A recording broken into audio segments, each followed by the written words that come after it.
in the presentation, MA Economics. Okay. Yeah, no problem. You can start. Okay. As Socrates once said, the secret to change is to focus all our energy not on fighting the old, but on building the new. With that quote in mind, I would like to invite our chief guest, our principal, teachers, and all my fellow classmates to this auspicious beginning of the 2021-23 batch of MA Economics in St. Berkman's College.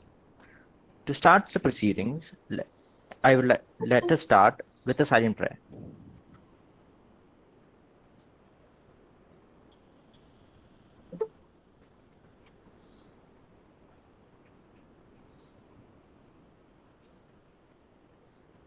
Now, for the welcome address, I would like to invite our mentor, Dr. Gerald Rong.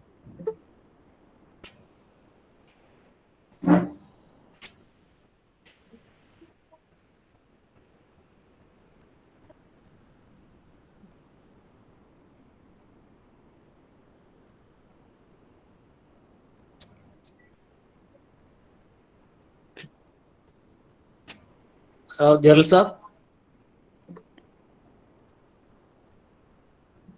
Hello. Sir, your mic is mute, I think.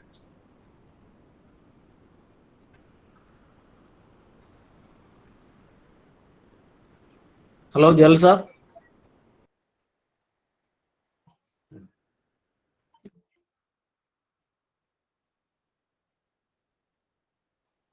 Augustine sir, excuse me. Just a minute. Augustine sir. No, absolutely no issue. I think you take your own time. We are in-house people. There is no. I am also part of SP College.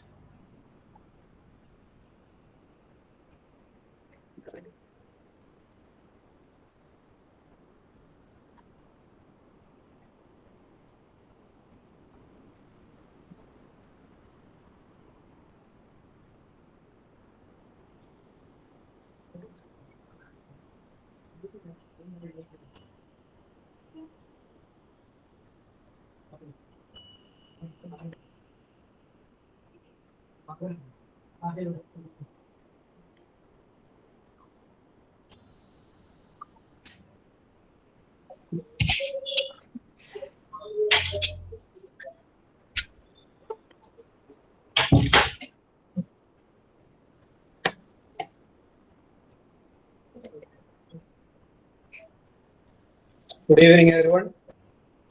I'm sorry because of this technical issues. I am Gerald. Today we are here together in this beautiful evening to officially inaugurate the 2021-23 PG program in economics offered by the Department of Economics, St. Berkman's College. Today we have Sri Augustine Peter, IES. He hails from Kadupirthi. He is an alumni of our department. He belonged to the batch of 78-80 of our MA program. He entered in service in 1982 at a very young age and became a seasoned policymaker. He held several portfolios in Delhi and Paris in different capacities for the Government of India. Ladies and gentlemen, let me welcome Mr. Augustine Peter, IES, to this program. We have our principal, Father Reggie Plantotam, who is still in his office on behalf of every one of us. We appreciate his dedication and welcome him to this gathering. Let me welcome our head, Professor Johnson K. Joyce, my colleagues, the Department of Economics, and friends from other department, batchmates of Sri Augustine Peter, parents, students present here, especially PG students and degree students and newly joined PG batch students. On behalf of the department, I welcome everyone to this function. Thank you. Thank you, sir. Thank you, sir, for the welcome address. Now, for the presidential address, I'd like to invite our principal, St. Berkman's College, Father Reggie P. Kurian.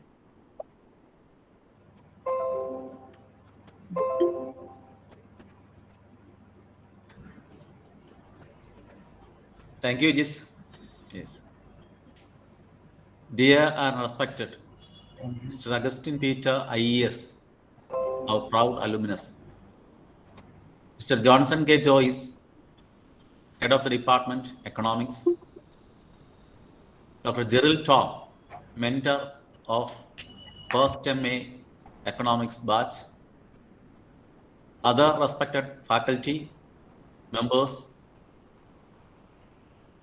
respected parents, and my dear students. Good evening to all.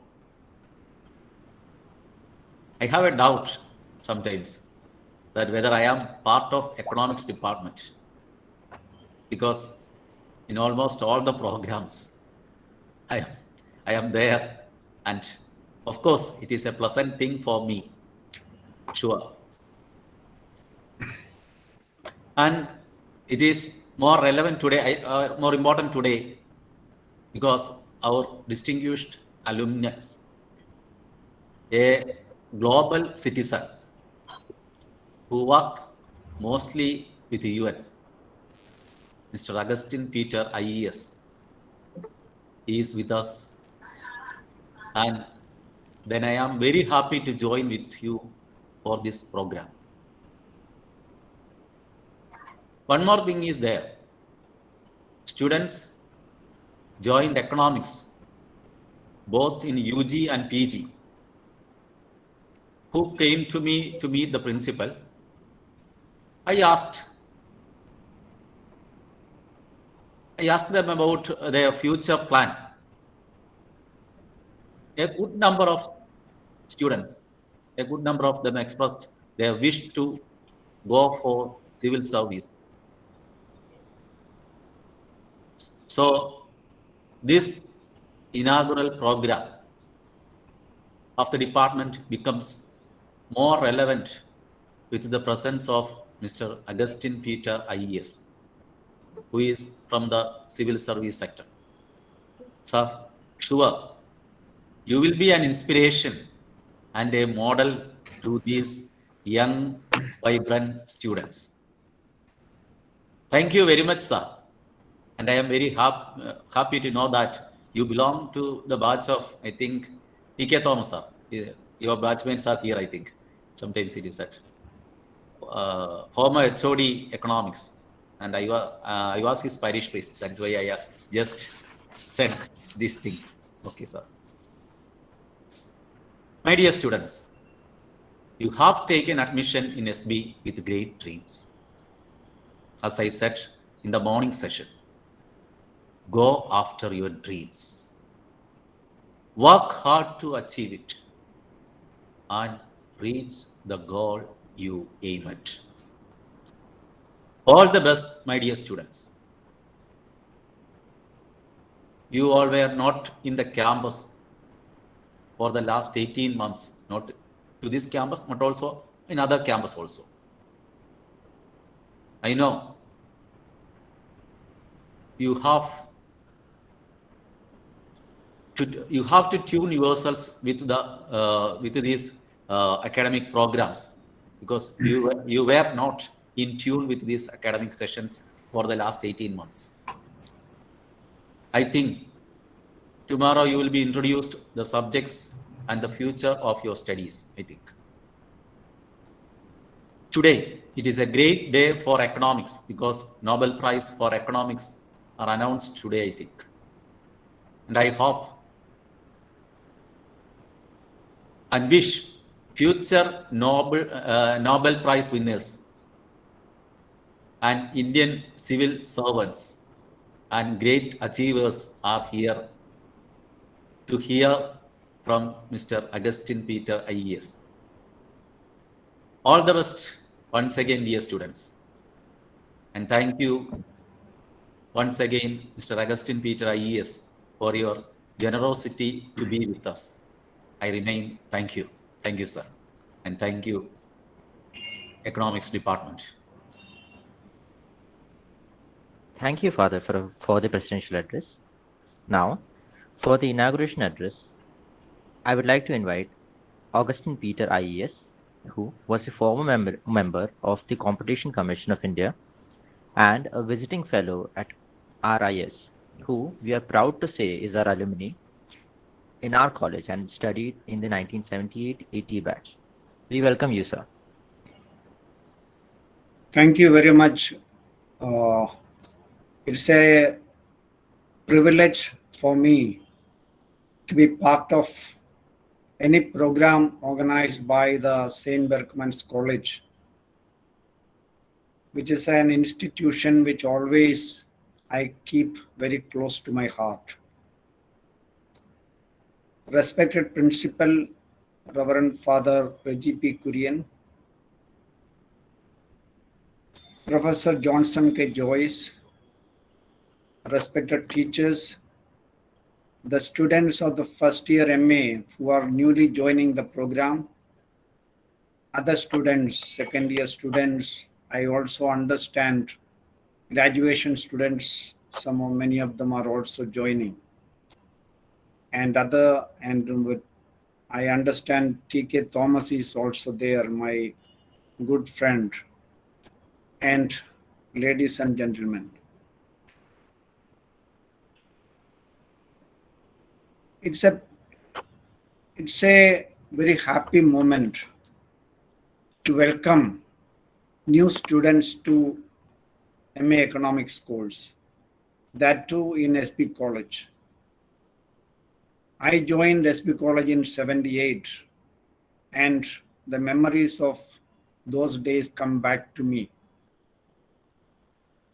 In fact, I had initially in my mind to join University campus Karyavatam, and I was in a bus from Pala to Trivandrum.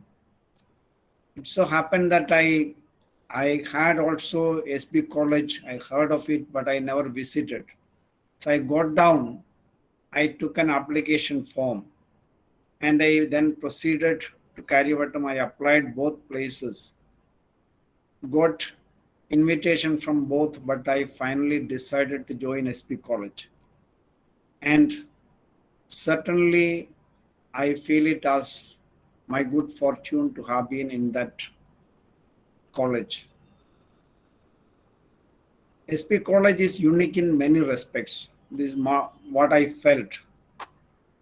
The first and most important thing is the serenity of the whole atmosphere where you are. In fact, I came from St. Thomas College, Pala, and 77-78, I happened to be the chairman of the college union. So it was very hectic time, very noisy. And when I came to SB College, it was a very serene atmosphere. And then I found very good friends whom we are still in touch, and we cherish old memories. Our principal, late Reverend Father Pulige Parambil, is someone who would never be forgotten. Always one meeting with him and he remembers our full name while we are trying to remember his name. So that is the type of person, very warm, always looking for our comfort, our comfort in the campus.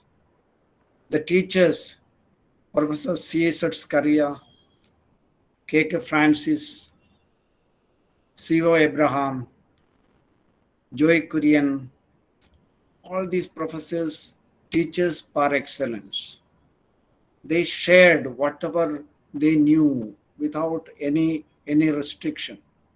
They treated us like friends, not as students. Professor James, who was 1 year senior to us, he taught us in the second year. It was a rare experience, special experience. SB College library I'm sure that nobody who has been in SB College will forget about that. The library and the father librarian. I'm really sad that he is no more, because I learned about it.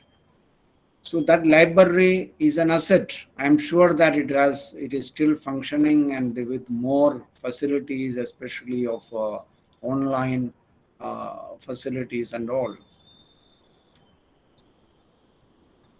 When I joined the MA course, the Indian economy was basically in the clutches of excessive regulations. What I am planning, actually, I don't know what is expected of me. I am here to celebrate the joining of 25 young minds to the MA Economics course in SB College. And I thought, instead of giving them very long lecture regarding economics and new frontiers, and which anyway tomorrow onwards they are going to listen from efficient teachers.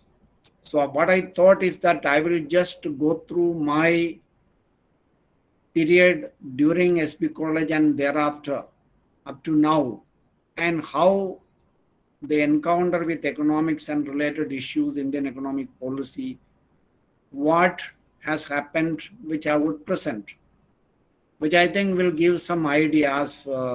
Father Principal was stating, most of you are interested in civil service in one way. I remember the occasion when Professor C.S. Skaria, last day of our class, MA Economics class, he came, and we were 25 or 24, 25.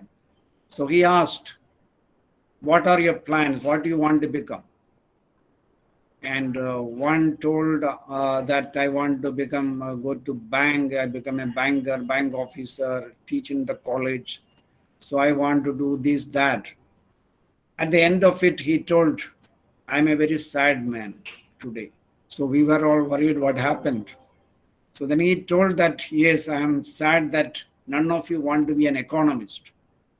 So anyway, he was very sincerely speaking, he wanted to, but it is true that joining civil service, you can be a good economist. Joining Indian economic service, you can be a good economist.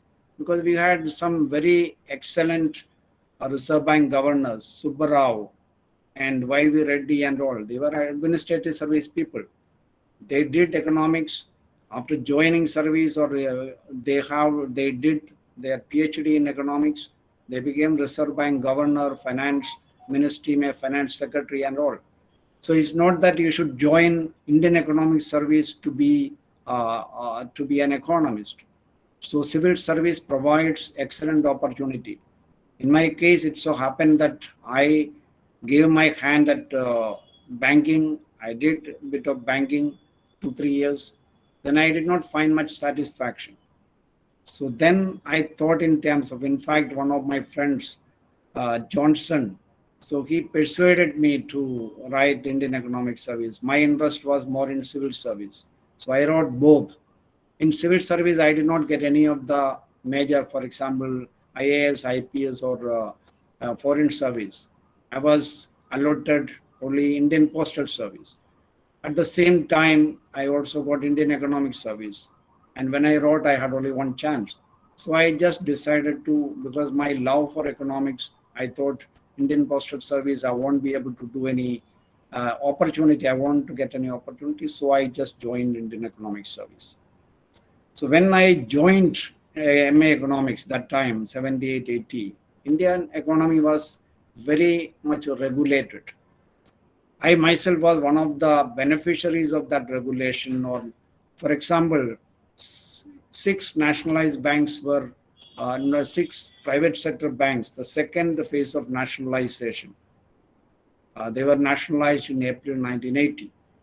So that was the time exactly when I applied to the new Bank of India, which was one of the nationalized banks which was in Chennai, or that time it was Madras.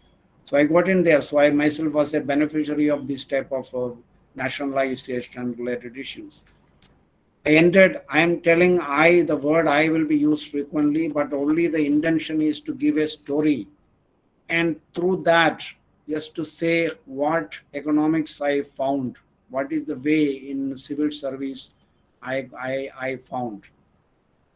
My first posting was basically in the Department of Company Affairs, that is the Ministry of Corporate Affairs now.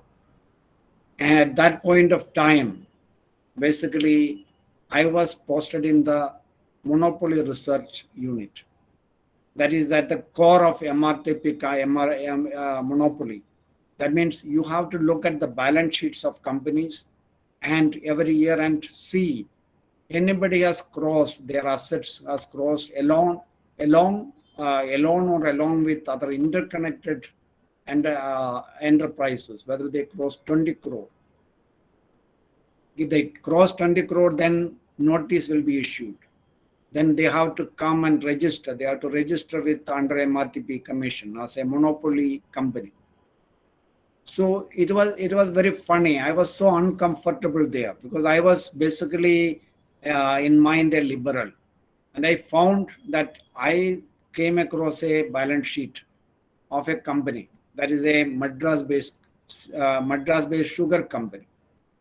So this sugar company had assets of 18 crore previous year. And that particular year, the balance sheet shows that it is 21.5 crore of asset. So I was just curious to know what has happened because it becomes registrable. Registrable means then you cannot expand capacity. You have to take permission even for the managing director. The salary had to be fixed by the ministry. It will come to the ministry and ministry fix. So this is the situation. So I was just inquiring into what is the reason why it has become all of a sudden from 18 crore to 21.5 crore, which is a lot of money those days. And I came to realize that sugar was a controlled commodity that time. The state government had to lift. It has to be sold only to the government, state government. And the state government was basically not lifting that sugar. It was lying there. When something is lying in the godown of a company on 31st March, it will be treated as stock in trade. When it is stock in trade, it will be part of the asset of the company. So the asset automatically on 31st March, it was exceeding 20 crore. I went to my boss and argued that this is a technical issue. As soon as the state government lifts the sugar, the company will go back to 18 crore. But he told absolutely no. So that was a situation when I told my secretary that I am feeling very uncomfortable with this type of situation. Because a technical reason now, what are the consequences that is going to that company and in general. It so happened, came 1984, a young Rajiv Gandhi came, he thought in terms of deregulating the economy. So deregulation took place.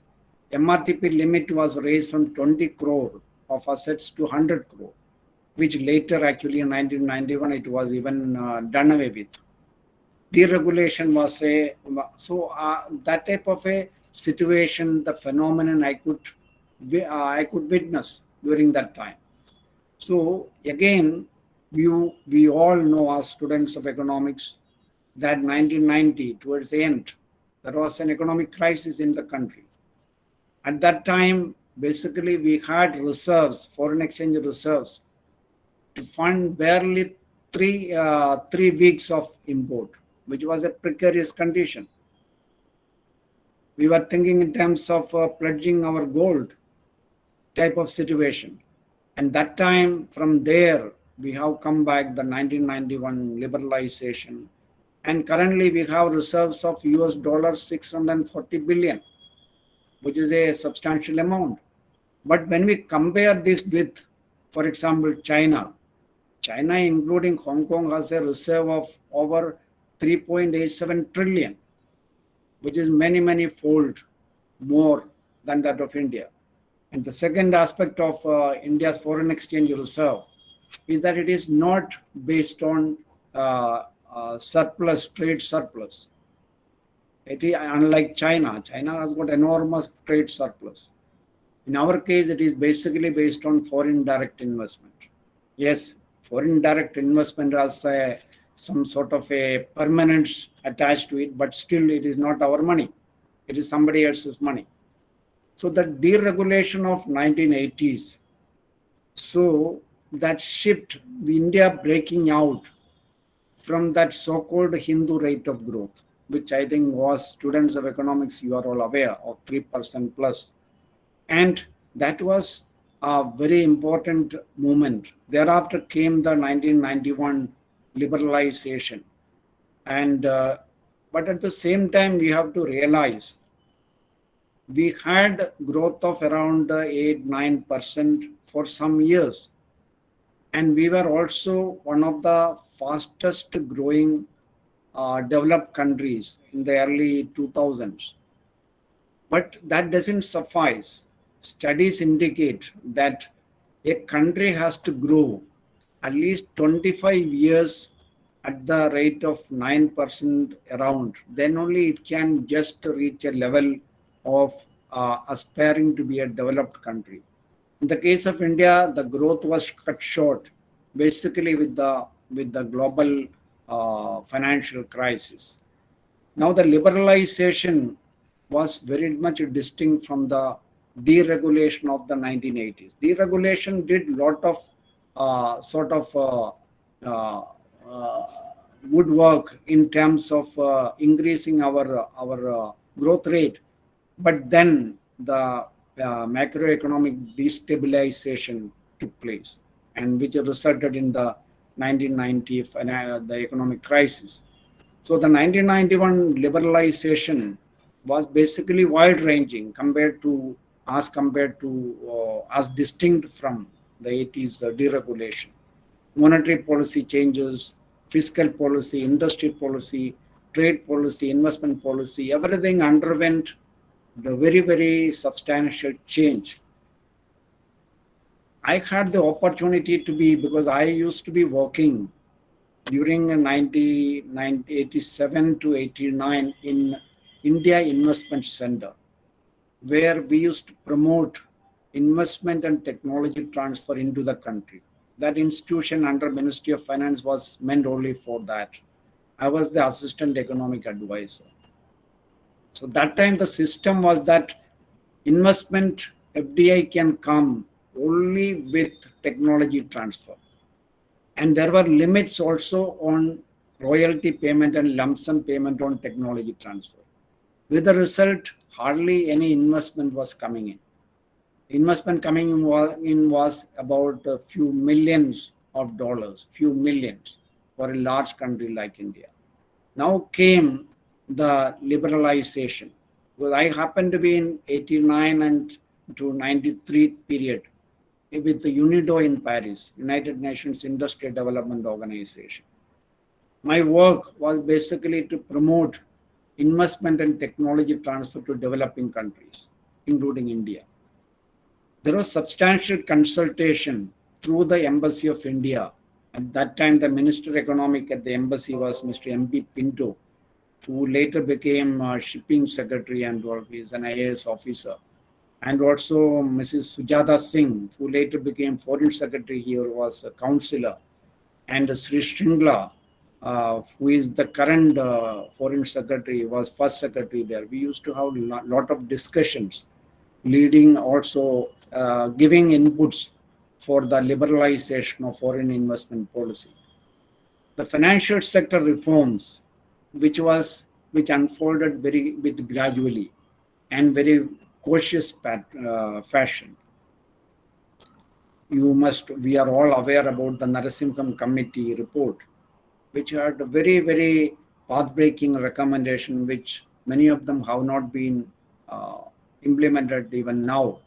Some of the consolidation which recently took place, which was based on that recommendation in the early 90s, but still not in that same pattern as it was required.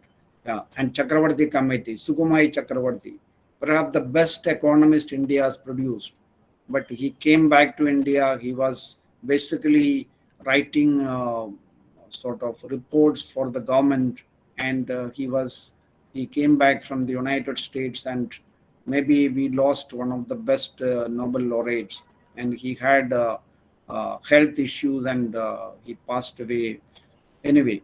So the deregulation of interest rates and all those things, that time I happened to be 93 onwards. That was the time. I happened to be in Ministry or Department of Economic Affairs. So again, I could see how the liberalization process, how cautiously, but at the same time, how it was synchronized, how it was calibrated. I also had the opportunity, being in the civil service as Indian Economic Service, to be heading the project appraisal and management division transport unit in the Planning Commission. Basically, the objective or the mandate is basically to do financial, economic, and social appraisal of projects. In government, when a project is implemented, for example, a national highway project or a new railway line, the government doesn't go for financial rate of return. It goes for economic rate of return, and sometimes social project, even social rate of return. So that is an opportunity where I could interact with Harvard University. I underwent a training. I got distinction there. Then they came to India to teach project appraisal. I joined them as a resource person in Hyderabad and all. So that was an enormous opportunity. And only to highlight, anyway, for them, it is not in self-praise, but it is only to highlight what are the possibilities. The Delhi Metro Rail project, in fact, was appraised by, the project appraisal was done by me. And under Vimal Jalan, he was so when I did it and I went to him, so in fact, the project was showing very, very, very, very negative returns of very high order, negative financial returns, and even economic returns. So we did certain type of financial sort of turned the price of sort of land. Instead of acquiring the land, he suggested we make it a lease. Then the entire return profile changed drastically, and it came closer to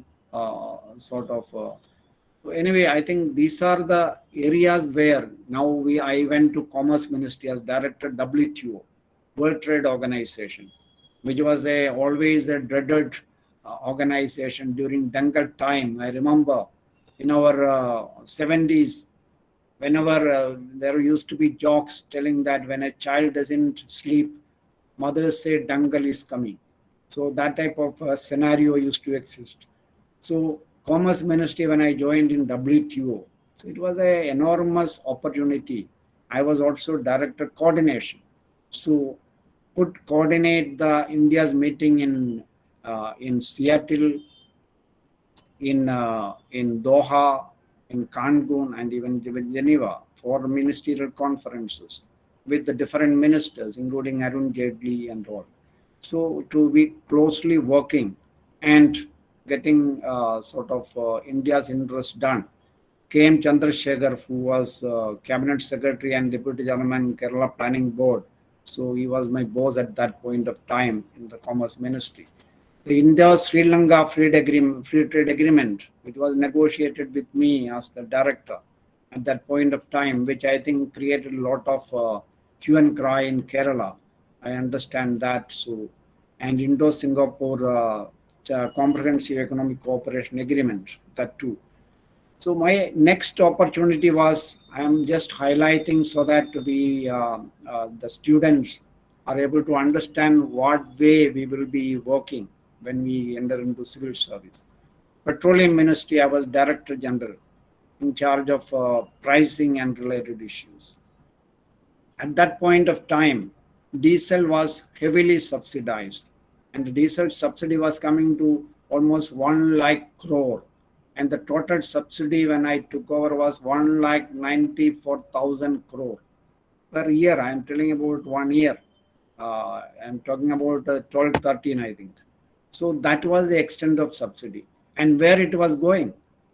Actually, there was a notion that the subsidy is going and because of that poor are suffering. So we were very eager to know where the diesel is going.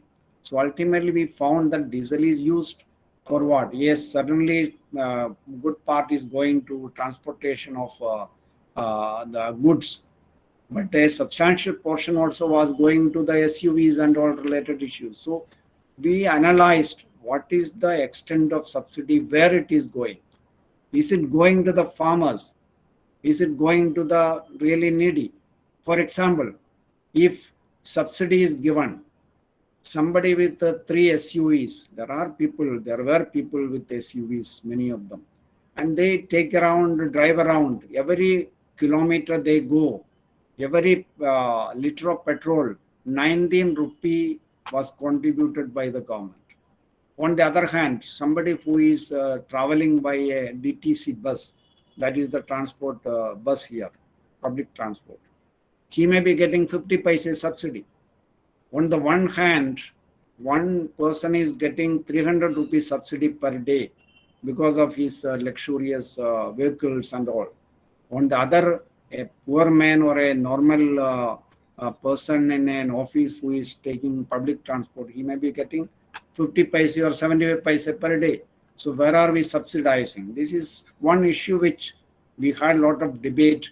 We had a survey of over 22,000 outlets all over India, including Kerala, and 4 times to find the seasonality. The report was given. I'm really sorry. I think some of us may not be happy that resulted in the deregulation of the diesel pricing in those days. Now, I think these are basically some of the issues which I thought I will highlight. Now, coming to, I think, the natural question, we always used to say, I think whenever we study economics, economics is a dismal science. Is it still a dismal science? Has it been able to redeem its reputation? So that is a question. For example, during the Great Depression, the American Senate is supposed to have asked an economist, gave him the task, find out what is the implication for American economy. So he spent a lot of time, energy, and finally after 2 years he gave the report. It appears that yes, the economy has shrunk. Beyond that, he could not give a quantification of the data regarding GDP. The GDP concept itself was developed in the modern way in 1934. So that type of economists came back gradually and over a period of time. Even as late as during the global financial crisis, we all remember in 1996, 97, 98, lot of criticism of economists, why they were not able to predict. Even the British, UK Queen of England, she herself made some remark, a lot of discussions, whether economists are able to, are having that type of credibility. So these questions come and go. But I think in India, after independence, again, we had, I think, a number of economists, Dr. John Mathai, but I don't think he got much opportunity to make a mark. T.T. Krishnamachari, C.D. Deshmukh, they came, but I don't think they lasted too long to make a mark as an economist, as a finance minister. Morarji Desai, yes, he served a long time, but I don't think he is treated that much as an economist, but more as a politician, but with substantial knowledge of economics. So I think when Narasimha Rao and Manmohan Singh duo came, I think that is the time economists made a mark in the Indian context. So I think that is at the same time, I think in the United States, there is basically a substantial contribution was made by economists, especially starting to the 1960. We have all heard of Mr. Alan Greenspan, and at the helm of the Federal Reserve, many Nobel laureates, number of economists. So till 2006, 87 to 2006, I think Alan Greenspan was the head of the Federal Reserve, that is the equivalent of Reserve Bank of India.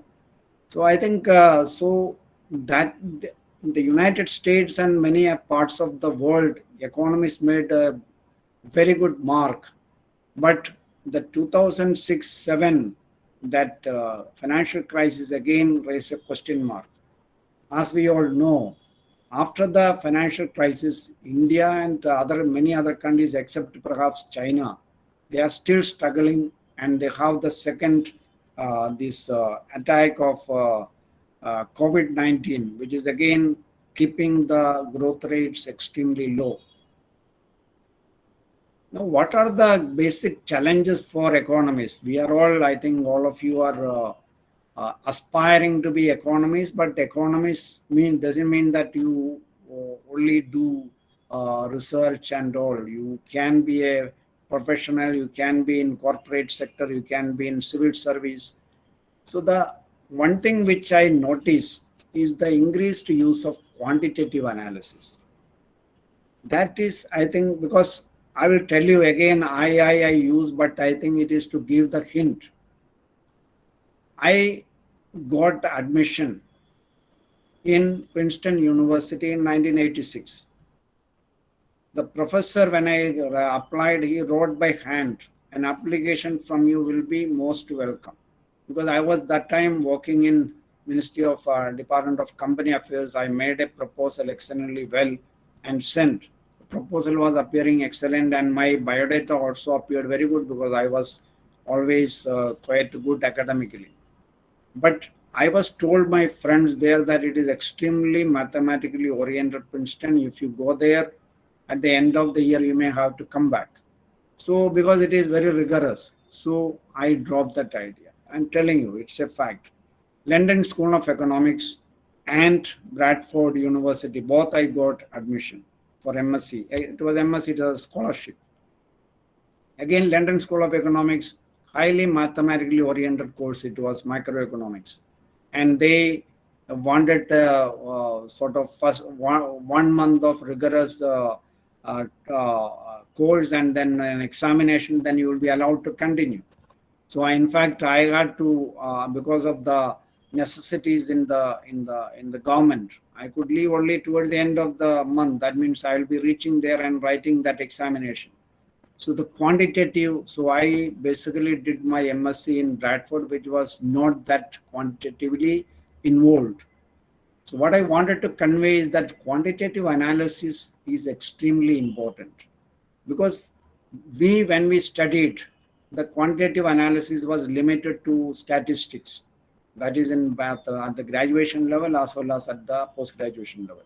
I'm very happy to see that the syllabus, I asked Joyce, Professor Joyce, to send me the syllabus. Excellent. I think substantial progress. There are optional subjects, much more quantitative analysis. And I think it is comparable to some of the best universities in the country. So the quantitative analysis is extremely important. It is becoming more and more important. Earlier it used to be in United States and all, but now in India also. Many universities, because I have seen, because I always teach every batch of Indian Economic Service officers when they are in training. So I have seen the last 2 batches, basically 80% of the students come from 2 universities. That is not even University, Delhi School of Economics and JNU. So others are, and some universities like Utkal University and Yadavpur University. So it is confined. So I think it is important that we should develop that interest. I understand that graduation students are also here. So I think they should, at the stage of graduation itself, develop that aptitude for quantitative analysis. It's extremely important. Otherwise, you cannot make a mark as an economist. You will have to struggle extremely hard, double hard to make a mark as an economist. data overflow and the tendency to reduce economies to data crunches. That is an issue, because anything data means it is economist work. So if you get into that crunching business, then you will go down and down into under the weight of the data.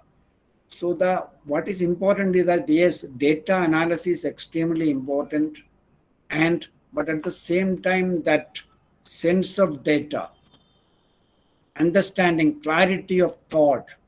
Because basically, for example, in government, not only in government, if you are in the corporate sector also, as an economist with economic background, you have to understand the issue, you have to suggest the remedy, but you have to explain it to the minister or to the secretary who may not be from the economic background. So you have to explain with clarity. So make very, very, very tough and complex things into simple terms and explain. That is a quality in a corporate sector also you will require. Anywhere, even in Reserve Bank, you become the governor, but ultimately you have to explain the things in simple terms. The ministers have to be briefed. Ministers have to address parliament members. Many of them may not even know the basics of economics. So that is an important quality. We have to. Just by having high sounding words, we will not be able to succeed. Emergence of finance as a powerful discipline. I find that finance, there is a substantial development in the area of finance, financial economics, financial engineering, enormous development. Economics, if it is we are as economists are leaving out finance, again you will find that because the finance ministry, economic advisor, many of them are basically specializing in the area of finance. So finance is an area where you should always try to develop expertise. That will be important to succeed as an economist. Now another thing is digital economy. Digital economy has come. You know that earlier, maybe 10 years or more than that, around 10 years back, most of the major companies in the world were basically in the area of petroleum and all type of thing. Now you will find they have been replaced by companies in the digital area. So digital economy is dominating the world. And the issues raised by digital economy are basically substantially different. I happen to be in the 5-year term. Earlier I was economic advisor and then 5-year term as member, that is a commissioner in Competition Commission of India. We had cases related to abuse of dominant position, abuse of dominance by Google, for example. More than one case. It was so complex, the way they are organized, we have to first decipher the way they are organized. Many of them are protected by intellectual property rights. They won't divulge. They claim confidentiality. Even with confidentiality, they may reveal to the commission, but all sorts of issues. Again, cartelization by airlines, the pricing, that is based on algorithmic pricing, algorithmic cartelization. Machines, there are machines which are self-learning machines. So there are algorithms which the machine themselves learn themselves, deep learning type of phenomenon. And then the collusion, it is extremely difficult to establish because we don't know what is the human element in that. So human element is required to, for example, to pinpoint that you are violating competition law, that is cartelization. That is why the regulatory economics, because Nobel Prize for Jean Tirole Toulouse School of Economics. He was given in, I think, 2014 for regulatory economics. It's another area which is coming up. So there are a number of dimensions. So I will just go through or tell, for example, 2014, the Nobel Prize was given for Jean Tirole for his analysis of market power and regulation. Market power, it's a whole economic analytical field, which I was in Competition Commission of India. So these are then Agnes Deaton. He got the Nobel Prize in 2015, for example, for analysis of consumption, poverty, and welfare, which are mundane. I think that is otherwise, if you go 16, 17, for example, Oliver Hart and Bengt Holmstrom, contract theory. Again, that is something which we don't immediately expect, contract theory. And they have done a contribution which is very technically involved. Richard Taylor in 2017, it was behavioral economics. It is coming up in a substantial way. And William Nordos for integrating climate change into long-run macroeconomic analysis. Climate change is everywhere now. Environmental issues, climate, net zero in as visiting fellow in RIS. I am looking after these issues related to climate change. What is the path India should take? India has not declared any date for net zero because the United States has declared for 2050. China recently declared for 2020, I think 2050, I think so. So India has not yet declared. So that type of estimation, calculation. So environment is an extremely important area. And I think Paul Romer, again, 2018, integrating technological innovation into long-run macroeconomic analysis. Technology, innovation. This is the word everywhere you go, it is technology, innovation. How to tackle that? So that sense of technology, scientific temper, understand, read, this is very important.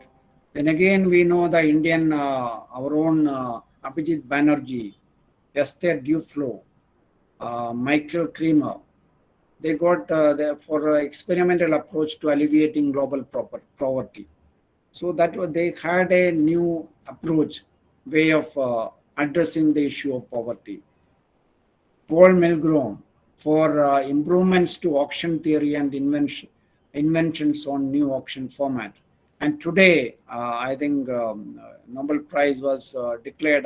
Unfortunately, I was busy with something else. I could not exactly get to know what is the. So this is basically what is my message for the newly joining students and also for others, the graduate students and the second year student. Specialization. We always in economics talk in terms of division of labor and specialization. Specialization is the buzzword. The economics as a field is expanding. At the same time, it is in depth as well as in width.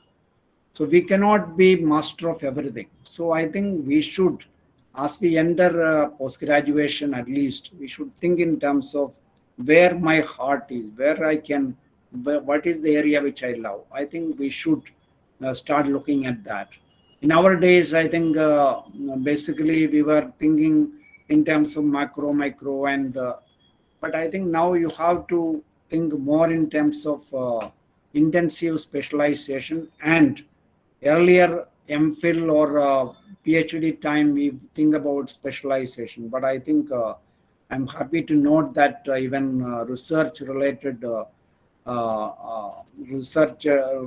evaluation is part of the syllabus.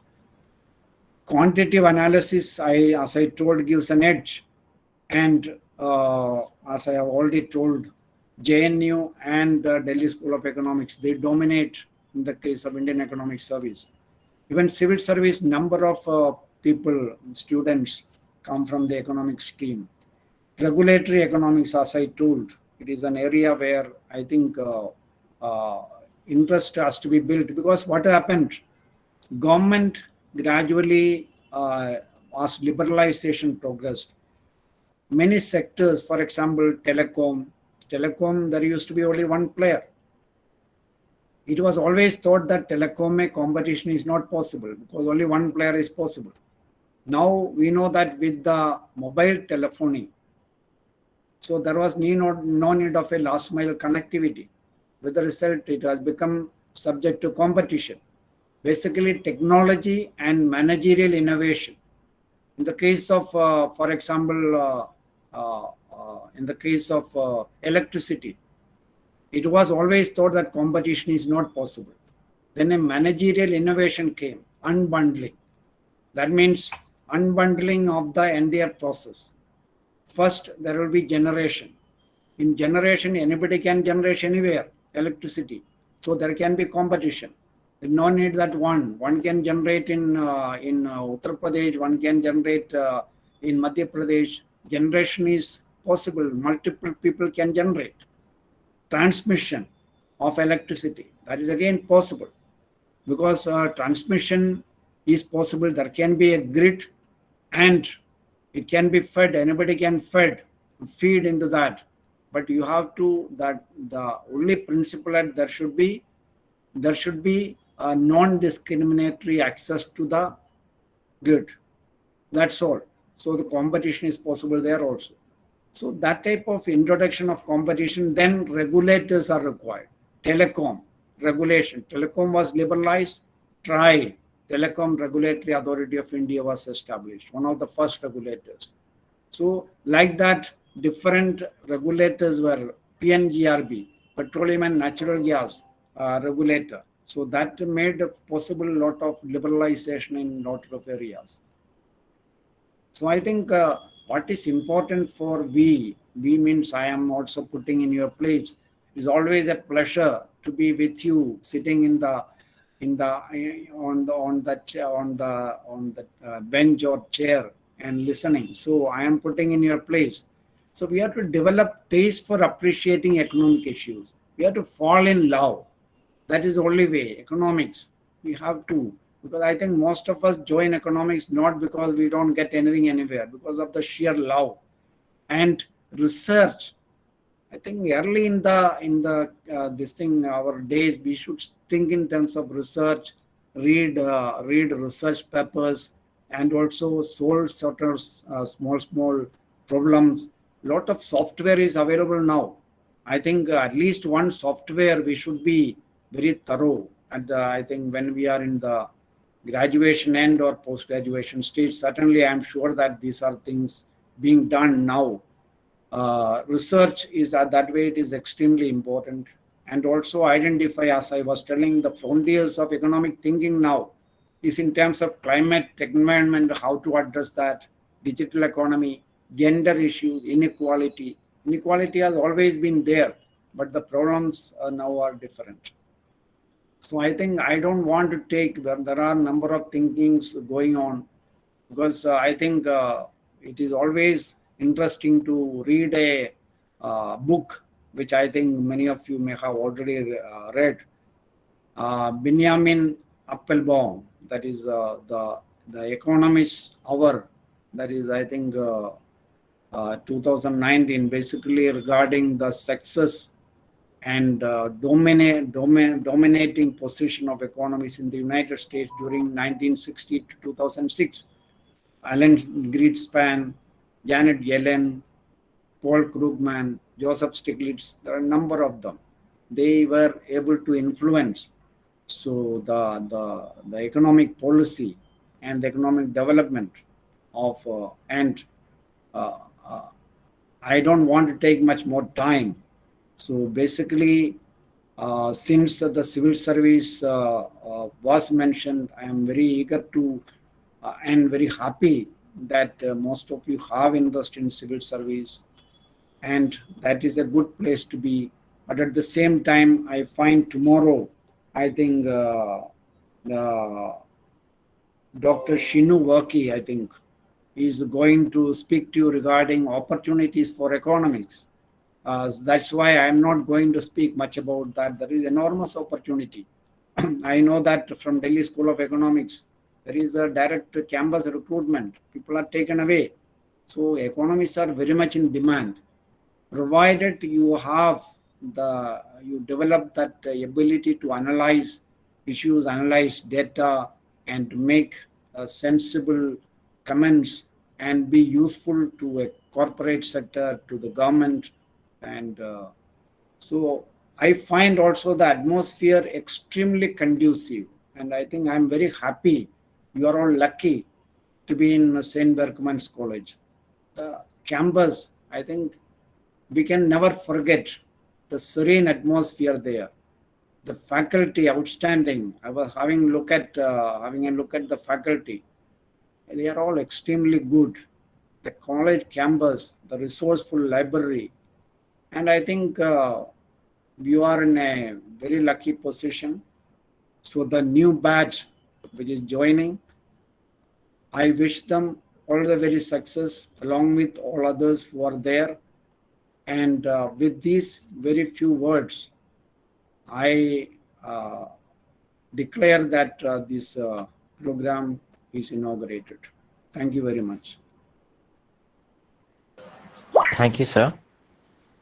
Now we open the discussion to all the students who can ask their questions to our chief guests. I would like to begin by asking my question. Yeah, As please. we learned today, sir. Yes. Okay, sir. As we learned today, you have been in the forefront of many important economic decisions, which have shaped India's economy as it is today. So my question was, when you make these important decisions, do you consider its impact on the future? Do you consider its impact on the future and how it is going to shape and impact the economy 10 or 20 years from now? Or is it a decision based to solve the economic problem of that moment? And second part to that question, is it debilitating or scary to think that your decision today can have a huge impact on the economy in ways that we might not have predicted or considered? Yeah, normally when a decision is taken, there is a consultation process. It is not that one individual, one ministry takes the decision. There is a consultation process. First, there is a consultation process within the division which is concerned. Then there is interministerial consultation. In some cases, there are also major decisions. Now the draft form that will be made available even on the website of the ministry concerned.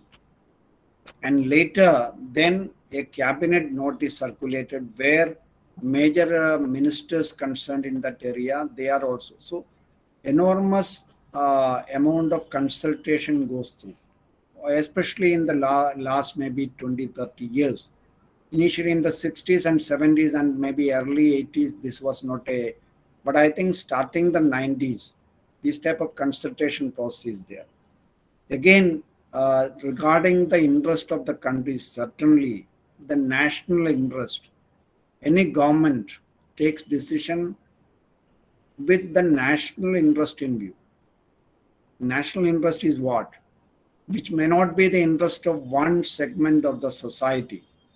It may be not, it so happen in some cases that temporarily it may appear to be favoring one set of people. But ultimately government takes into account in general. There may be some exceptions which you may have in mind, I don't know. But when I was involved, when we take decision, the interest of the country in the long term, what is the objective? To make India one of the most prosperous countries in the world. That's why government puts targets, government, not really this government, earlier governments, always that is the objective. Yes, there may be some unintended consequences, and there may be certainly some consequence because there will be somebody who will be suffering when a change is made. So for example, the farmers, the reform of the agriculture reform. So there are one segment of the farmers, at least, especially in the north, for example, Punjab, Haryana, who are more dependent on, for example, cereals. They are very much feeling to be affected. But at the same time, reform is required. Yes, it is. I personally feel it is required. Maybe this is not the only reform, maybe number of reforms, because agriculture, we may be the only country of our stature which is still having so many people depend on agriculture. And the GDP coming is only 15%, but the people dependent on agriculture. We have number of theories, development economics, that to shift people from agriculture to manufacturing and to services. Hardly much is happening. So I think somewhere some beginning has to be done. So if you have that in mind, certainly, but sometimes no, even at the cost of discomfort to one section, sometimes in the long-term interest, it has to be taken. I hope this is what we always do that. Government always do that. Thank you, sir. I apologize to everyone who had questions. Due to time constraints, we are not able to go to that section. So thank you, sir, for a much intriguing and comprehensive insight into the world of IES and the futures of for anyone who is pursuing civil service. Now I would like to invite our head of the department, Professor Johnson Kajois, for the vote of thanks.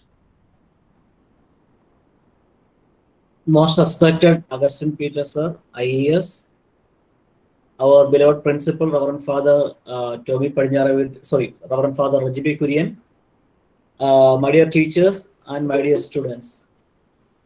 And it is a privilege to propose the vote of thanks for this auspicious function. I think it was actually a free-flowing session, starting with his professional experience, his experience within the campus, then the core policy making process. I think the career opportunities attached with the when we are studying economics, and what all things we should be borne in mind when we are studying, especially the importance of quantitative things in economics. All these were touched upon in his 1 hour. I think it was a fruitful session for all of us. Sir, on behalf of everybody assembled here, especially the students who were here, I extend our sincere thanks to you, sir, for joining with us and spending at least 1 hour with us. Thank you, sir. Thank you very much. Thank you. It was a wonderful session, sir, especially. All the very best to all of you.